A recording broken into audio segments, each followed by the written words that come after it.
I received in the mail a couple of days ago this beautiful candle from Florinda's family. As you see here, on the bottom of it is a picture of their calico cat, for whom their channel is named. And this is beeswax, and inside you can see specks of lavender. This is a lavender scented beeswax candle. They show the entire process on their channel, and they sent me this because they were the recipients of one of the rosemary cuttings that I gave away when I was celebrating my 100 subscriber giveaway. That was very, very nice of you guys. I do appreciate it. I'm going to put a link to their channel, and specifically the one where they show this process. And please forgive my gloves. It's very cold. We got down to 40 degrees last night. What I wanted to share with you this morning is Jerusalem artichokes. I have a bumper crop here, and this is actually something that I did not raise. I was gifted this from a local nursery. And before I tell you the story, let me just show you real quick here. This is what the plant looks like when it is first emerging from the soil. And this is the plant after it has leafed up a little bit. This is a perennial crop. It's renowned for its ability to be a very good substitute, dietary substitute for people who would typically eat potatoes. So whether you're diabetic or if you're just concerned about not having a lot of carbs in your diet, this is a very good option. It's one of the easiest things to grow. I'm going to show you here this tote. And what I've done is, this is something that I've just had in the yard, and it's typically what I've used for compost. But what I did was underneath this is about 4 inches, of this topsoil that I purchased from Lowe's. And beneath that is a layer, about 2 layers of cardboard. This tote has holes drilled in the bottom because you want adequate drainage. And from what I've been told, now this is a crop that doesn't require a lot of care. It's one of those set it and forget it.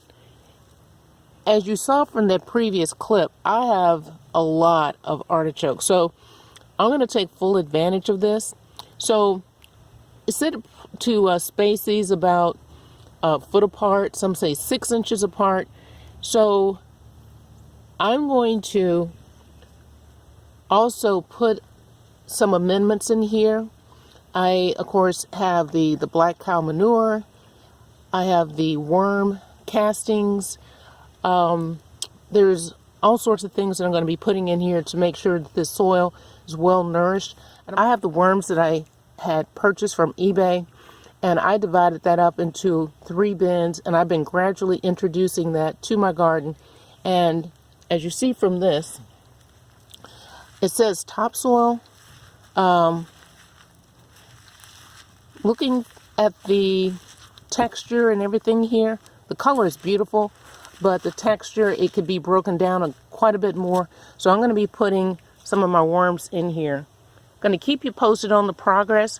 But the story, just real quick about this, is that the nursery had hunted down a source because they didn't sell Jerusalem artichokes.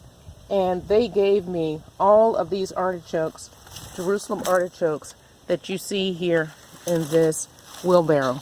So if these produce like I've seen on the various videos, this is going to be pretty substantial. And what you can do is not plant the whole thing. You just break off a piece. It doesn't have to heal. You place it in the soil, and it doesn't matter how you put it in there, and it will just start growing. The reason these sprouted is because I allowed water to be introduced to the container where I had overwintered them. I didn't want to plant them. They're very invasive. Once you have them, you have them. So I'm trying to figure out the various places where I could potentially raise these. I have tasted them. They are a delicacy. If you go to some of the stores like Whole Foods, they actually sell these tubers. You can't always find them because they don't store very well. This is a crop that has to be kept in sand or in the ground. And once I was gifted these, I put these in sand, and that's where they've been ever since. And then, like I said, I did allow the water to start reaching these because I did want to go ahead and start them to sprout. You don't have to do that. That's just something I did. As we look for options for things that we can plant that don't require a lot of work, and that, I mean, this could, once you have Jerusalem artichokes, you could potentially have food forever. It's a very forgiving plant, and just make sure you plant it deep enough, because one of the issues that I've heard is that animals like squirrels, what have you, if you don't dig it, plant it deep enough, that they will dig it up. Hope this helps, and hope you give Jerusalem artichokes a try.